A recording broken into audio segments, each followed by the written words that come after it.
All right, welcome back to Year One Podcast, episode 13. And joining me as always is Zachary Crilley, Micah McNeil, and Felipe Segura. So last week we had a prediction podcast for 2024, and Micah had a prediction at the end of the pod about the election. And it might come true faster than we expected. Micah, what was that prediction you had?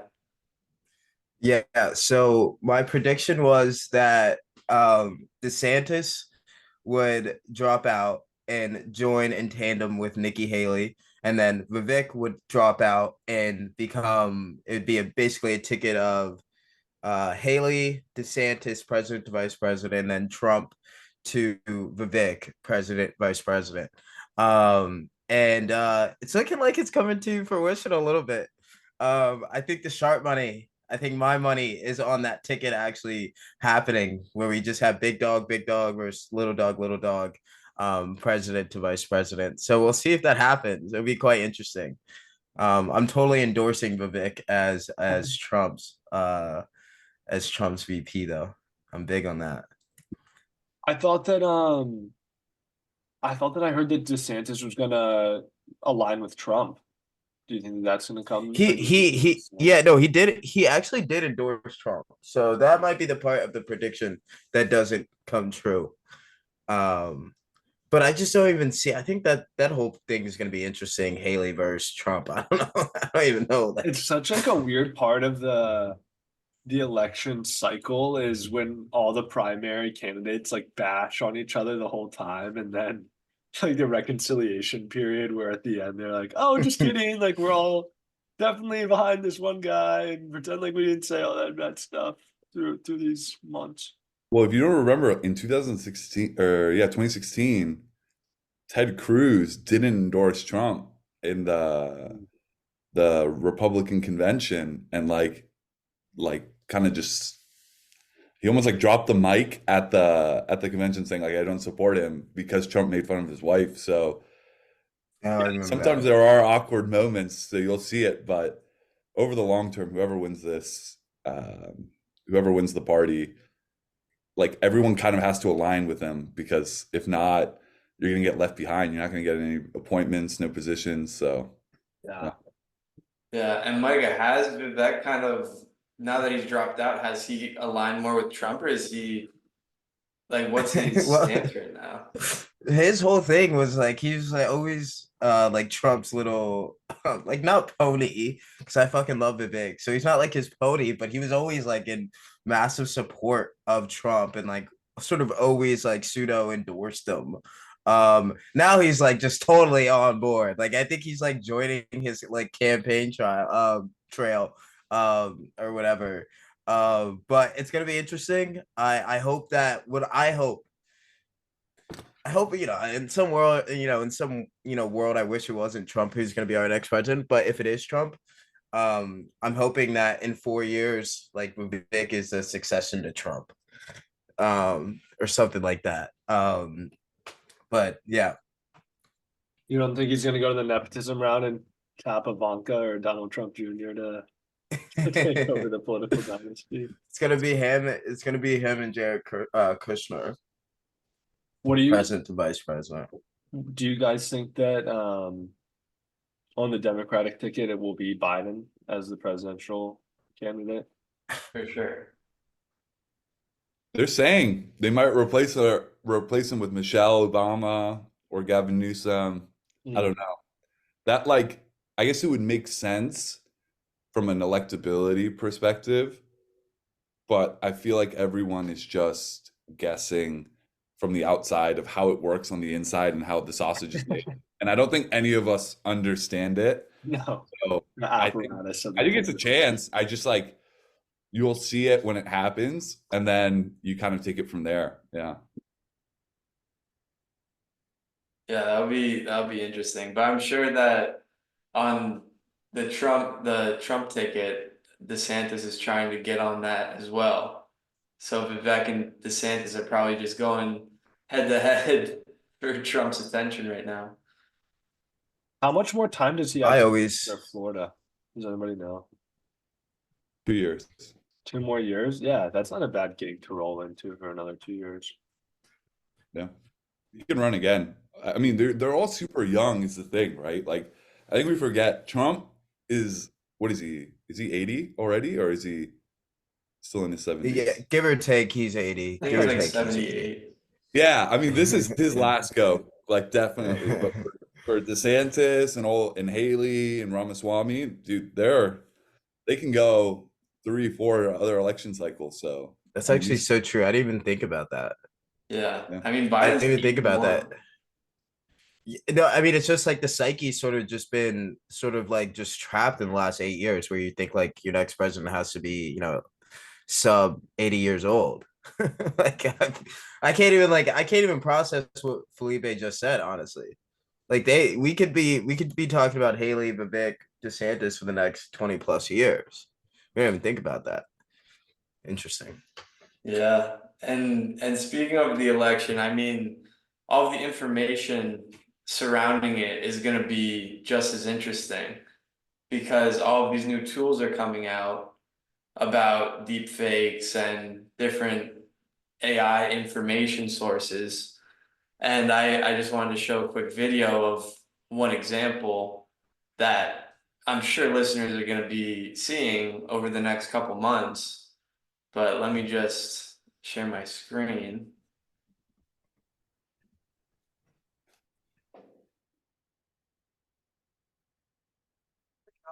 One is altered by AI. You spot the deepfake. Prime Minister Justin Trudeau recommended one of these books. Which one? The book that I got excited about reading through. It's called This Can't Be Happening, McDonald Hall. It's called The Prime Minister Stole Freedom. Yeah, it was the last one. The Prime Minister never said that. Okay, round two. If you can see, I hope to finish this talk show one day. Will the fake Morgan Freeman please stand up?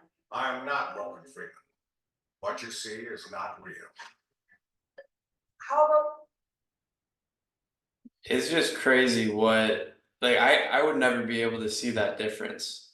And if they're able to do that, imagine putting that as a newscaster on a Fox News template and copy the exact same things. How are you going to discern what is real and what's not? And that's just going to be everywhere, I'm sure.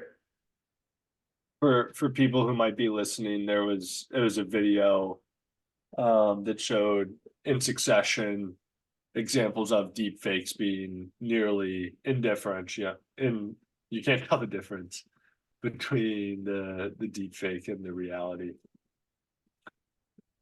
But yeah, to your point, I mean, this is just a coming trend. What can be done in the face of it? I don't know if there's a counter tool that can be used to leveraging the same technology to verify what's valid or not. I certainly would like to think that we're not accelerating towards a post-truth kind of perspective in terms of we can't tell what's real and what's fake anymore. But I think at this point, I don't know. Do you guys feel like it's affected some things that you've seen in your day-to-day life and media exposure? Do you think it's already shaped our worldview, or is it something that's still on the horizon? So I'd say this is kind of an issue in today's environment, mainly because I don't think there's institutional trust in anything, right? So if no one believes what like the mainstream media is saying, and then someone can like make a video and post it on Twitter, and then it get like 1,000 retweets, and the mainstream media say, "Oh, it's a deep fake," and no one believes either side. I do think that can kind of lead to problems. I think we already started to see it. I think I remember in the Israel Palestine conflict, a lot of people were accusing some of the videos that came out as deepfakes. I didn't really follow down that rabbit hole that much, whether the validity of these videos. And I know that there's still been some controversy around it. But yeah, I mean, because if one mainstream media, like the New York Times or the Washington Post or the Wall Street Journal, says, "Oh, this is fake," but no one believes what the Wall Street Journal is saying, then I think you're going to have a serious issue, right? Yeah, and to your point on the Israel stuff, like even just asking that question of, oh, this a fake video, that undermines the information inherently a little bit. And I'm a solutions oriented individual, but I can't really see a solution to this problem here, at least not yet. But who knows? Maybe with the power of technology, something that we can't predict will come and save the day here. And there's an aspect of this where it's like once the deepfakes get so good, we won't be able to know if we're being shaped by these different like fake videos. And I just saw an ad recently about like a cologne or something. And it was a AI news lady saying like there's breaking news about this new cologne ingredient. And it looked so real. It looked so good, but like I could tell the mouth was moving incorrectly. But once that goes away, I mean, there's really no limit to what you can do with this. Yeah, I'm sure we've all seen the ads with like Andrew Huberman or Joe Rogan selling something where it's a fake clip. I saw my first one for the political implications. It was like the voice of Trump recommending this like emergency preparedness brand, talking about like acceleration towards war. But it is like, whoa, I read a really funny tweet that said, we have all the tools that we need to usurp all elections in the future. Good thing that the people that know how to use those tools are too busy building e-commerce brands in Bali, Indonesia, instead of using it for political ends. But I do think that there's probably, I mean, if you flip it over to the advantageous side of it, I mean, if you think about it, if you wanted to make like a marketing video of your product or something, it used to be that you had to hire like a professional crew with professional grade cameras to come in, film this video of your product. And now you can kind of use AI to simulate the use of your product in some capacity. I think that that can be a huge advantage to founders and startups who want to use a more low cost alternative. So I do think that there are advantages to that. Or in the movie industry, right? A lot of the explosions are now CGI, and you have some directors who want to be original and say, no, no, no, we're going to do everything real. We're going to get a bunch of C4 and blow the place to hell. But yeah, I mean, I definitely think that there is advantages to this technology too on the flip side, right? Yeah, I completely For agree. deepfakes? For deepfakes? For I mean, deepfakes? well, okay. I mean, but what is the underlying technology also enables you to make like fake marketing videos of your product, simulating how it would actually work or something like that. I'm just thinking also for like a founder who might be doing like an MVP and might not think already have like a fully established product. That's a huge tool if you can use these videos and they get good enough over the long term to just demonstrate how something's working without actually having it running or whatnot.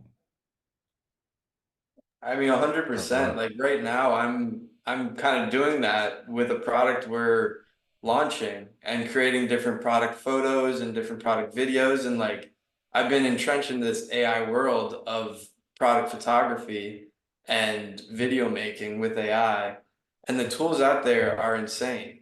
The amount you can get done with the like least amount of dollars is crazy.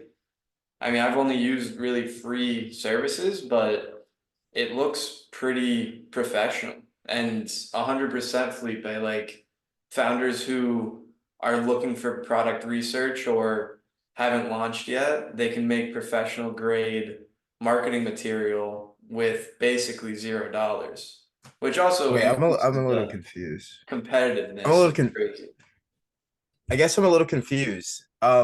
Because when I look at the deepfakes and I see like if I think you guys are giving the like hypothetical that a founder is making a demo or something, but it's fake, like it's not actually there. That sounds fraudulent when I hear that. deepfakes sound fraudulent to me. I guess I'm a little confused on which you guys are arguing the advantages of. This seems like fraudulent things to me. So like Morgan Freeman's fake voice sounds fraudulent. A fake Well, demo obviously, sounds fraudulent. you're not gonna put in your demo Milton Free or fake Morgan Freeman, narrating this like app or something. But definitely like a lot of the workflows and things like that. I Mhm, definitely think that there is like a use case of these kind of AI tools, um, mhm, that you can use it on like a cheaper scale. Like imagine you have an AI or like you made a product that deals in the physical world with, I don't know, something like chemical factories or something, and like you want to demo the product. And so to actually make your marketing video, you have to go to a chemical factory with a film crew, do all these videos, pay tens of thousands of dollars to set up that whole mhm. workflow. And maybe you're not even in a chemical factory. You just want to show how the product would work. I mean, there's a huge advantage here with that underlying technology. I mean, fundamentally, AI No, I see you. is I get it. deployment, right? Mhm, Yeah.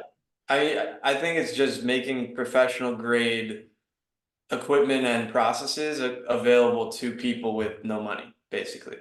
Like Coke spends $1 million on an ad.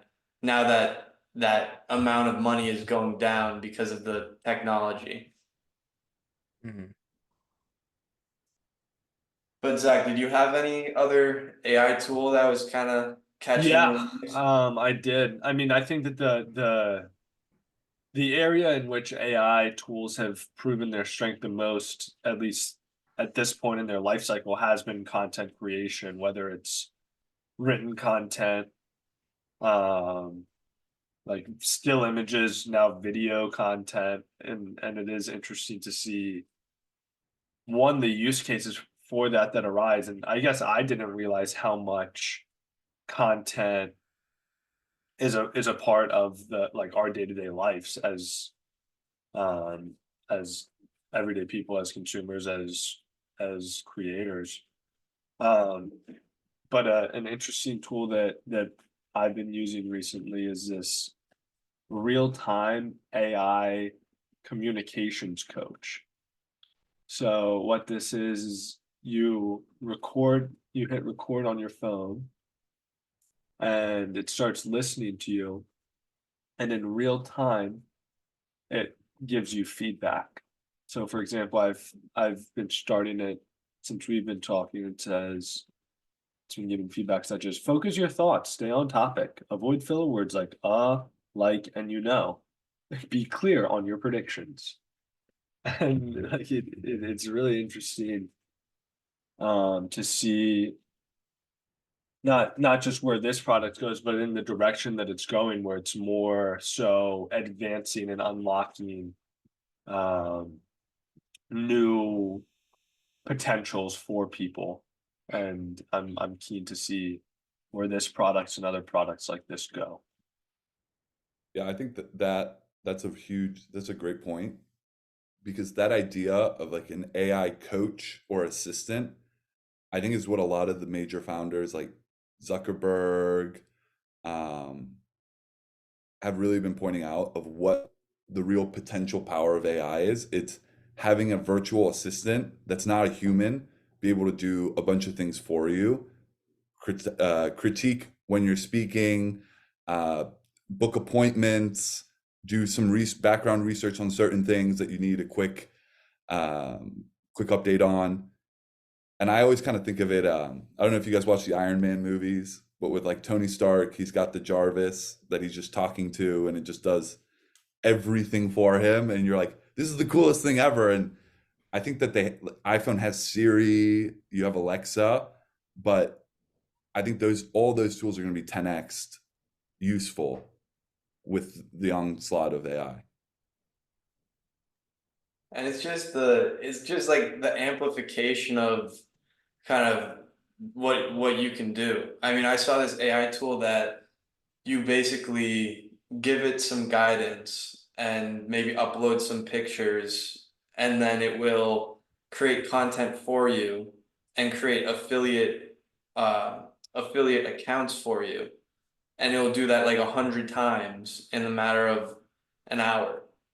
So, I mean, it's still up to the founder, whoever's, trying to do something, to go out and say, okay, I need 100 affiliate accounts and I want the content to look like this, but that action is going to be 100x with all these technologies. And it's just cool to see, because like I really hope that it's the supplementation of human effort rather than the replacement of human effort. Well, and on top of that, think about the loop that happens as you create these affiliate marketing things. It will learn from what you like and will get even better and better and more accurate with what you want. And so over time, it's just gonna like get you completely on that what's it called? Kind of on that stream of information. Yeah. And kind of on the other side of this is the competition that's going to be created from this, though. It's like, all right, if any person can basically automate all of these tasks, then basically any person can create a company that has 100 affiliates, XYZ content, and really all those SaaS companies that are strictly technology. It's going to be hard to have an edge when really anybody can create that. Yeah, If what do it's you guys not think product based. Yeah, what do you guys think about that? I'm actually like, very curious. I know in the All In, Chamath is coming out with that 90-10, almost what is it, incubator, where he's just going to go at every SaaS company and just see if he can make like a 10% iteration with AI that's cheaper. Do you think that like as a young founder or whatever, you're thinking, okay, all the money's in AI, let's make an AI startup and make $1 bazillion. Do you feel like you run into a lot of the same troubles that happened with blockchain, where everyone said, "Oh, I'm going to be a multi-millionaire in blockchain, and I'm just going to take some practice that's done normally in the real world and then add blockchain to it and then take off." Doing that same concept being applied to AI. At risk of getting caught in the hype and uh saying, oh, it's different, which I think every person that follows a trend always thinks that this trend is different from another one. But in a way, I do think that AI has more potential, just because the inherent value is a lot clearer and more approachable and accessible to people, I would argue, than the blockchain example, in the sense that people needed to understand how blockchain could be helpful for them or their business processes. And I don't think that learning curve is necessarily the same with AI. But yeah, that's a great question. And I think, to your point too, the expectation that the margins would be so high for so long on these software companies, I think that's going to be a real area where there's going to be shrinkage, because the costs for the engineering work, which is really like the construction of these products, is going to be significantly lowered now. So the market entrants are going to go up, and it's basic economic theory that that's going to raise the supply and lower so long as the demand doesn't go up, it's going to lower the cost. So yeah, I think that's a real business opportunity for sure. Yeah, it's very, I mean, I think there's gonna be like one market leader. I think this was talked about on All In, but there's gonna be like a huge company in the lead, and that can pay for customer acquisition and really just stays there. And then there's gonna be thousands and thousands of smaller companies that pop up, and whoever has the best value proposition will get a little bigger. But it's seeming that the Amazons are getting bigger, the Slacks are getting bigger, and then there's a lot of small kind of vertical companies. I think that we might be talking about two different things here, because yeah, you're right in that there's only a couple companies that are like iterating and innovating new advances of this AI, right? And then there's a lot of subcategories of that. I don't know if you guys saw that OpenAI opened the GPT store in the past couple weeks, and that allows for people to start to make transactions on their platform directly. So from that perspective, in terms of new AI generators, yeah, it's going to be, I mean, who knows, maybe it'll diffuse later, but for now it's certainly a limited bunch. But the derivatives of that is where the real opportunity is now for these guys to come in and hack at the fat margins that these software companies have traditionally enjoyed. Yeah, I guess it's gonna force them to kind of compete harder and maybe lower costs and things like that. You know what, though, one thing I feel as if these bigger companies or bigger SaaS products probably have an advantage in that you don't factor in. It's just like how lazy people are to switch products. Like, I get it if you're trying to cut costs and are like, okay, this is like 10 times cheaper. And that's Peter Thiel's whole theory, which is the product has to be 10x better than the existing one or 10x the cost, like cost savings for mass adoption to occur. But sometimes, like, it's not easy to just constantly try new products and then get accustomed to them and then evaluate them and compare them. Sometimes you're just trying to do your job. Yeah. I feel like that actually could be a major or slow down a lot of the growth that people think is going to happen in AI, where in 3 months, all the SaaS businesses are going under, the traditional ones, and the new AI ones are taking their place. Yeah, like the comparison between stickiness and industries will be interesting to see unveil. Like products is one thing. I feel like that's much less sticky than a SaaS company that a business has been paying $10,000 every month for, and they know it, their whole team knows it, and then they have to reteach them this other product. But yeah, that'd be cool.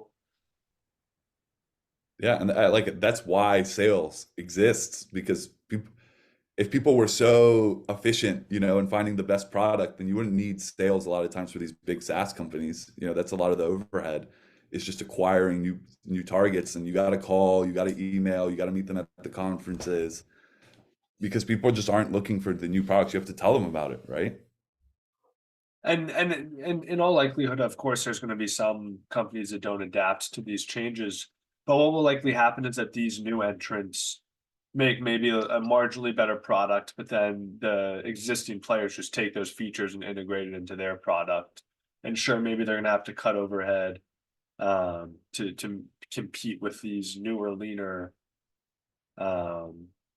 players. But it almost comes back to the classic question of, okay, how can a startup compete? Is it by being more agile and leaner against these kind of big established players? Because there always is an opportunity, even though it might seem like there's total monopolies or oligopolies on these industries. There always is an opportunity for a new entrant to come and shake things up. I like that. And we have seen it already that these big companies are cutting overhead and employees like crazy. So these effects are already taking place. It'll be interesting to see where they go. But I think that is a good conclusion to this episode. And I wish everybody listening a good night or morning whenever you're listening to this. But until next time.